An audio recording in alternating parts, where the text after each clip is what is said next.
2024 लोकसभा चुनाव के लिए विपक्षी खेमे में विपक्षी एकता की चर्चा जोरों पर है, लेकिन विपक्षी एकता की वजह से सबसे बड़ा नुकसान कांग्रेस को हो सकता है।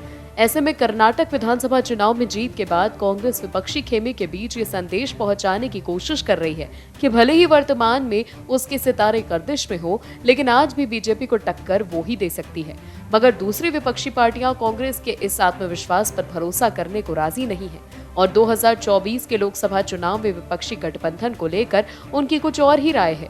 दरअसल अगले साल होने वाले आम चुनाव में प्रधानमंत्री नरेंद्र मोदी के खिलाफ एक संयुक्त उम्मीदवार का विचार विपक्षी खेमे के भीतर ही भीतर रफ्तार पकड़ रहा है, जिसमें क्षेत्रीय दलों को भी साथ लेकर चलने की कवायद की जा रही है।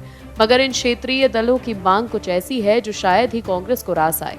पश्चिम बंगाल में ममता बनर्जी से लेकर उत्तर प्रदेश में अखिलेश यादव तक क्षेत्रीय नेताओं को लगता है कि कांग्रेस को उन सीटों पर टिके रहना चाहिए जहां वो आसानी से जीत सकती है, न कि सभी सीटों पर उम्मीदवार खड़ा करके दूसरे दलों की भी मुश्किलें बढ़ानी चाहिए।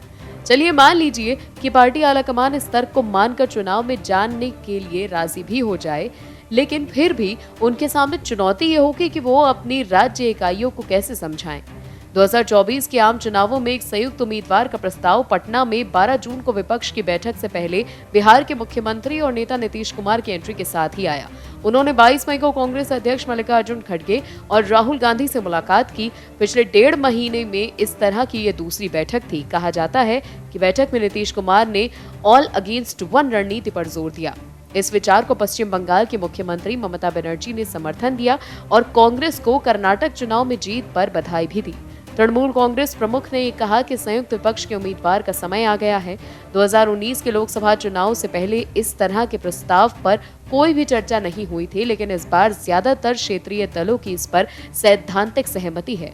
ये वो दल हैं जो बिहार, उत्तर प्रदेश, पश्चिम बंगाल और तमिलनाडु जैसे लोकसभा में बड़े पैमाने पर सांसद भेजते हैं। सबसे बड़ी चुनौती सीटों के बंटवारे की योजना होगी जो सभी को मंजूर हो। ऐसे में इस फॉर्मूले से अगर कांग्रेस चुनाव लड़ने के लिए तैयार हो जाती है तो उसके खाते में काफी कम सीटें जाएंगी और जिस राज्य में बीजेपी और कांग्रेस का डायरेक्ट मुकाबला है वहां कांग्रेस के लिए जीतना मुश्किल हो सकता है। ऐसे में इस फॉर्मूले के साथ कांग्रेस चुनाव में गई तो पार्टी 2019 से भी कम सीटों पर सिमट सकती है। और भी वीडियोस देखने के लिए चैनल को सब्सक्राइब करें और बेल आइकन को दबाएं।